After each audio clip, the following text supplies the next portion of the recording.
Yeah, she want the finer things, foreign whips with designer bags, Milano sweatsuits with the diamond ring. I know it's not the same, we stay in different lanes, but this is your world, girl. Probably when other people were able to relate to some of the songs I was putting out.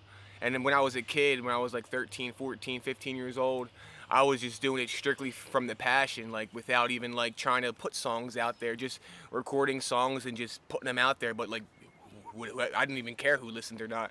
But after that, as I got older and put out the Lost Art EP, I saw it gain traction, and I saw like that my real life experiences were helping other people. So that was a big eye opener for me. My mom always wanted me. She heard the Lost Art EP, and her first thought was, "When are you gonna make a rap about me?" And unfortunately, I never really got a chance to put out a song with her, being involved in it until she passed away. But they played a role as in just like my childhood itself. Them splitting up when I was 5 years old, going back from Fallcroft to West Philly like almost every day for school and stuff like that. They really didn't see the vision in the music at first, but when they see like how happy I am from just like being around music and creating music, then they can kind of see that I'm in my element, in my form. And they're just like, all right, let him do what he has to do. But never really had a huge like supportive like cast behind me, but it's just something I love to do, so it's something I have to do on my own, whether people are going to support it or not. Ooh, it's tough. I used to blog as well back in like 2009, MySpace and all that stuff. So like just growing up in the Philly scene, like the hip hop scene, like it's just so real and raw. So like I was always just strictly attached to that. So By Me was produced by a friend of mine, Christian Smith. Him and his friend Elijah, which is also my friend as well, they've been producing a lot of the album, particularly 75% of the album, a little bit more, baby. But By Me, yeah, I mentioned Johnny D passing away, and my mom was a cigarette smoker, so I also mentioned that in the one line where I end out the second verse. If I wish my mother hadn't smoked, but now I'm smoking this beat. It's kind of like I wish my mom didn't smoke cigarettes, but now I'm kind of like smoking in a different form of like, making music and just smoking these beats and just putting them to a side.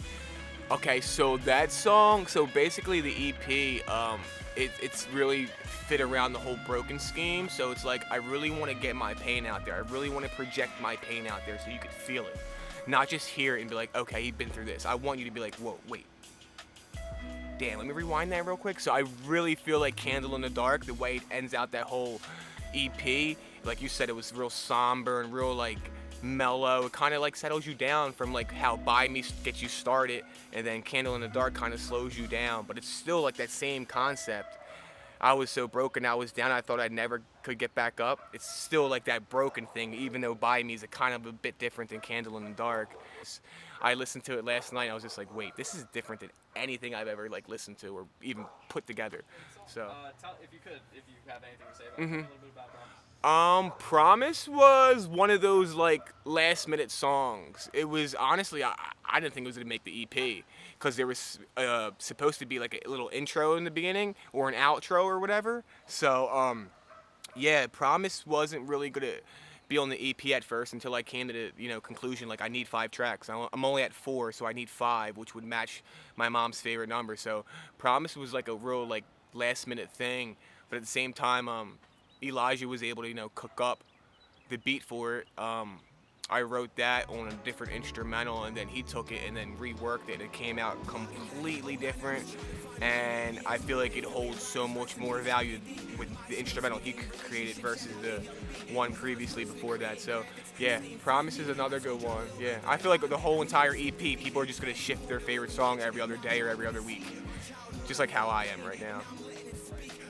So my first couple shows, I was actually like a hype man, like in the back, just backing up vocals for my friend, and slowly was transitioning where I was making music, and I was kind of slowly pushing the blog to a side, and just because there wasn't that much love for the blog, it was just me doing my thing, and artists really weren't reaching out. They were just expecting their music to be blogged, so it was really time consuming. So I went from pushing the blog to a side to just recording music, and my first couple shows, I was just backing up vocals for a friend of mine, and then I slowly started transitioning to performing myself solo. And I think I've done like maybe 1 to 2 solo shows, not many at all, but I've performed, I think, Table for Two at some live shows, and I think I did Red Roof once at another live show.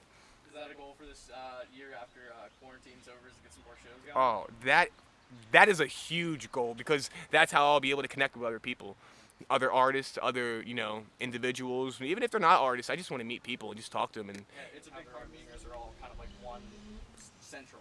well, it's one concept really, and those songs all happen to be recorded around the time of that concept kind of coming to fruition. Because I had the Beautifully Broken thing for the title for like maybe 2 years, but it's just I never had a reason to really be beautifully broken. And then things happen in life, and that's when the EP came, to fruition. I was just like, all right, it's time for this to happen. So yeah, so most of the tracks are like built around the whole stigma of beautifully broken, being broken and it still being beautiful if you can, see past the brokenness.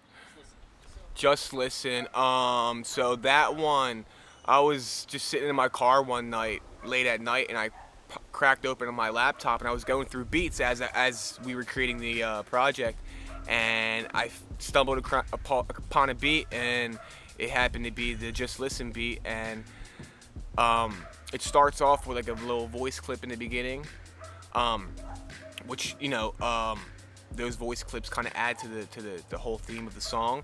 So the song is just basically about me like explaining like just listen to like what I have to say. Like you don't have to do nothing with it. You don't have to believe it. You don't have to take it and run with it. Just listen. Simply just listen. So yeah, I feel like there's a lot of pain on that track along with the other ones, and that one just speaks for itself. Like yo, just listen. And give me the other song. Oh, Lucky. Yeah, Lucky. So yeah, Lucky. That's crazy because Lucky just.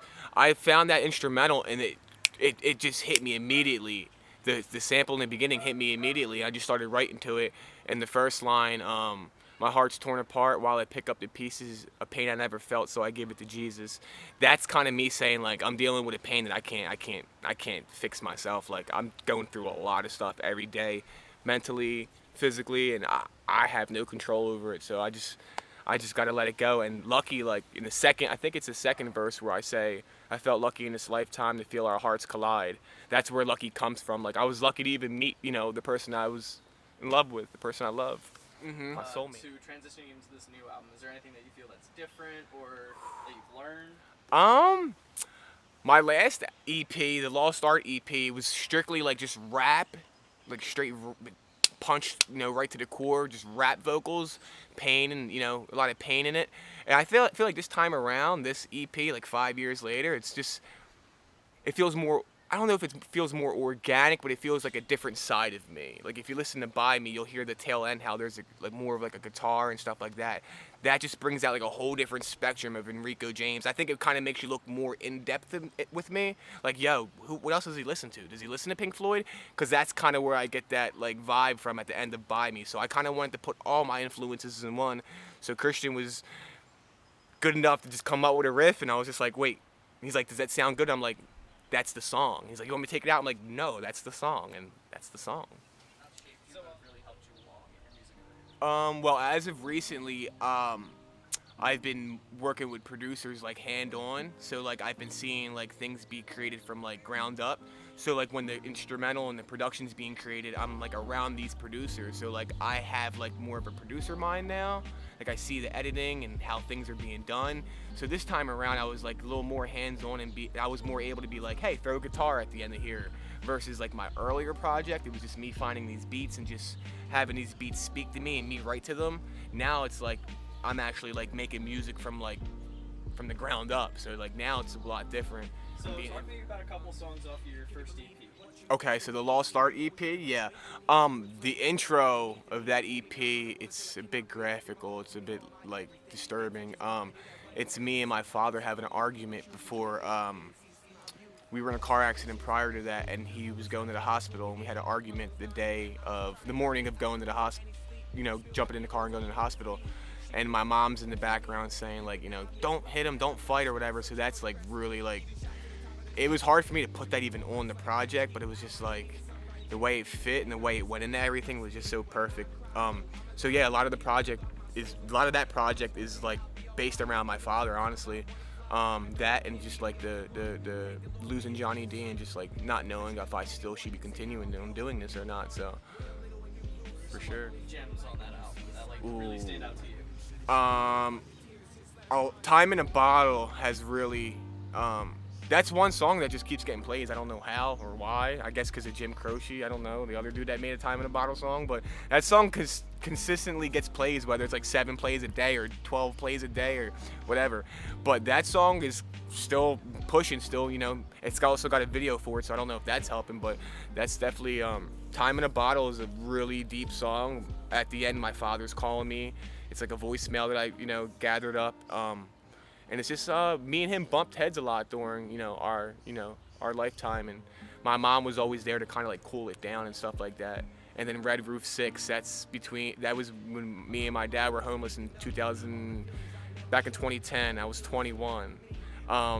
We were going from Red Roof Inn to Motel 6 because we had 3 dogs. It's a lobby computer in Red Roof, and I was updating Tri-State Music and Meek Mill's MySpace page and my pages and all that stuff. So it was crazy how I was homeless, trying to find a way to survive, but I was still pushing what I had, like my brand, which was the website that me and Young B created, and just pushing all the things, continuously pushing forward with Meek's page, Ja Lil's page, Reed's page, all 60 pages at least. 60 at least. Just continuing to put out music and meeting new people and just trying to change lives one day at a time. Not even change, just kind of like impact. Try to like inspire people to do better, you know. I'm not the greatest person, I'm not the best person in the world, but if I can do good for myself, maybe other people could see that and maybe they can, you know, come to realization like, yo, being a good person isn't, you know, isn't that tough. Just be yourself and just do good things, have good intentions. That's really it. Just to kind of like, make impressions on people. Positive. Okay, well, for me it's self-therapy. Like when I'm creating these songs, I feel like I'm putting them on records to where they could be heard worldwide. If it touches one person, I did my job. So like having another outlet being music and being able to record and put it out there, I feel like that's super duper special, because like you have these things that are conjuring up in your head and you're just like, how do I get them out there? I need to express them to somebody. I don't want them to just be heard and then rolled off someone's chest. So I feel like music is really important because it influences other people and it's something that lives on, you know, even when you're gone. I think if I just wanted to end this out, I would just say like, be yourself. Be a good person, have good intentions, and just, you know, stay focused. And you just gotta help people, man. You never know who's in need of help, man.